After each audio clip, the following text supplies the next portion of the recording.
আমরা টিএসসি তে ত্রাণগুলো সংগ্রহ করছি এবং ত্রাণগুলোর প্যাকেজিং কিন্তু আমাদের ঢাকা বিশ্ববিদ্যালয়ের বিভিন্ন জায়গাতে হচ্ছে। যেমন আমাদের ডাকসু যে ক্যাফেটেরিয়া আছে, ডাকসু ক্যাফেটেরিয়া, টিএসসি ক্যাফেটেরিয়া, এছাড়া আমাদের সেন্ট্রাল ফিল্ড রয়েছে, সেখানে আমরা ত্রাণের প্যাকেজিং গুলো করার চেষ্টা করছি। যে সকল আমাদের ভাইরা শুকনো খাবার, খেজুর, এরপর হচ্ছে বাচ্চাদের খাবার, এছাড়া হচ্ছে পোশাক সামগ্রী নিয়ে আসছেন বন্যা দুর্গতদের জন্য, সেগুলোর প্যাকেজিং করা হচ্ছে টিএসসি তে, ডাকসুতে এবং সেন্ট্রাল ফিল্ডে।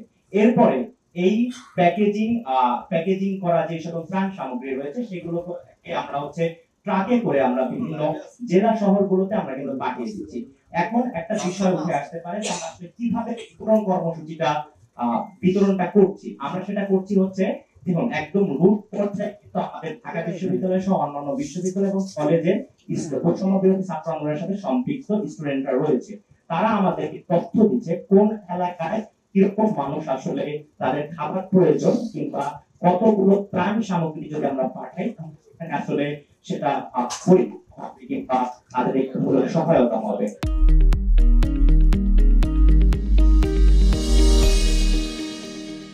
গত 6 দিন যাবৎ টিএসসিতে গণত্রাণ ও নগদ অর্থ সংগ্রহের যে কার্যক্রম পরিচালিত হচ্ছে সেটি আজকে 6তম দিন চলছে।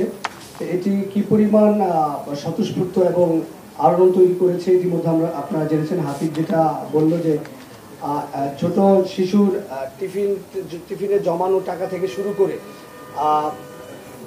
গহনা থেকে শুরু করে মানে যাবতীয় মানুষ এমনভাবে অংশগ্রহণ করছে সেটা আসলে আমাদের জন্য অকল্পনীয়। আমরা শুরুতে আসলে চিন্তাই করতে পারিনি এভাবে মানুষ সাড়া দেবে। আসলে বাংলাদেশের মানুষ অভ্যুত্থান পরবর্তী সময়টাকে এই দেশকে ওন করছে।